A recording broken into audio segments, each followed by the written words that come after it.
Welcome to shops of blessing. దేవుని కృపలో భద్రపరచబడి నూతన దినములో ప్రవేశించాం. ఈనాటి దేవుని వాగ్దానం. వెళ్ళిన చోటునెల్లా అతడు జయము పొందెను. He was successful in whatever he అండర్టుక్.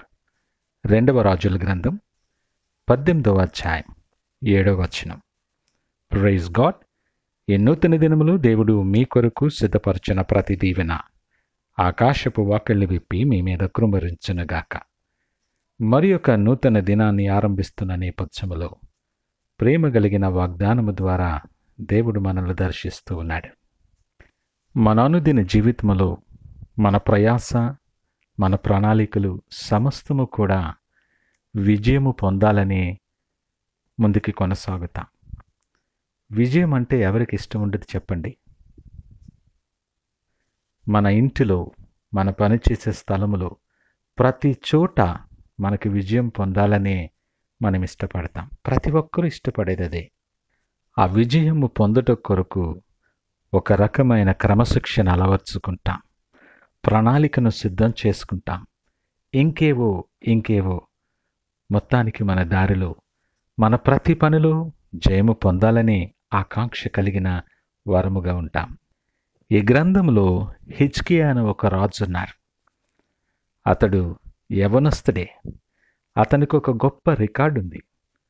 అతడు వెళ్ళిన చోటనెల్లా అతడు జయము పొందేడట. ఎంత గొప్ప సంగతి! పరిపాలనలో, తన నిర్ణయం తీసుకున్నట్టులో, జనుల బాగోగులు చూసుకున్నట్టులో, యుద్ధములో, సమస్తములో కూడా అతడు జయము పొందాడు. అడుగుపెట్టిన ప్రతి స్థలము దీవించబడుతూ ఉండేది. మనం అనుకుంటాం అది అదృష్టమను, లేదా అతడు శూరుడను, మరేదో కారణాలు మనం అన్వయించుకుంటాం. కానీ అవేవి కాదు సుమా. హిజ్కియా విజయాలు చూసిన తరువాత మనకి కూడా ఆశ కలిగి ఉంటుంది. హిజ్కియా ఎలాగూ ప్రతి దాంట్లో వెళ్ళిన చోటల్లా జయం పొందుతున్నాడే, అలాగూ నాకెందుకు కావటం లేదు? నాకు కూడా వెళ్ళిన చోటల్లా జయము పొందాలని ఆశ ఉన్నదే అని నువ్వు ఆలోచన చేస్తున్నావేమో. మంచిదే. మన ప్రయాణాన్ని జాగ్రత్తగా చూసుకుంటే విజయాలు, అపజయాలు ఈ రెండు కలిసినటువంటి ప్రయాణం. అన్నిసార్లు జయం ఉండదు, అలాగని అన్నిసార్లు అపజయం ఉండదు. కొన్నిసార్లు ఆశపడిన నేపథ్యంలో విజయము మనదే అని నిక్కచ్చిగాను స్థిరపడి గంభీరముగా ఉన్న నేపథ్యంలో అపజయం ఎదురవ్వచ్చు. ఒకసారి ఇది అపజయమే అని నువ్వు నిశ్చయించుకున్న తర్వాత జయము కూడా నీకు వచ్చుండొచ్చు.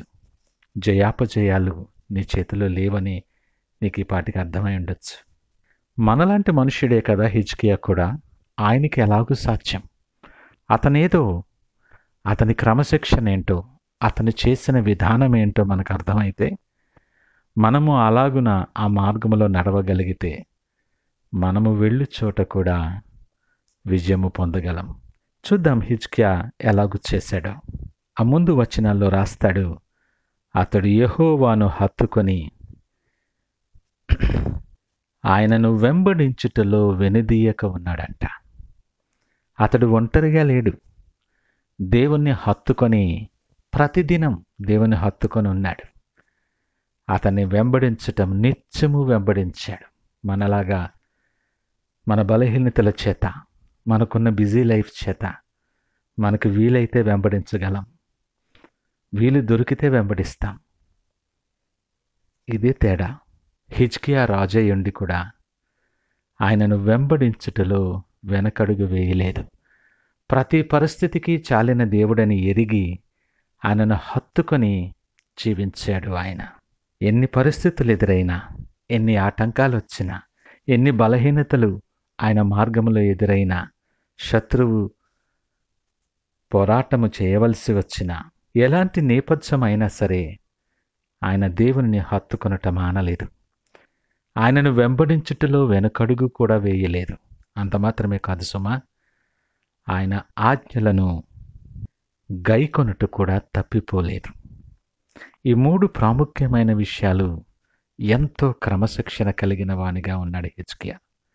కనుక అతడు వెళ్ళిన చోటల్లా దేవుడు ఆయనకు తోడుగా ఉన్నాడు. అతడు ఒక్కడే యుద్ధం చేయలేదు, ఒక్కడే నిర్ణయం తీసుకోలేదు, కానీ ఆయనతో పాటు దేవుడు తోడుగా ఉన్నాడంట.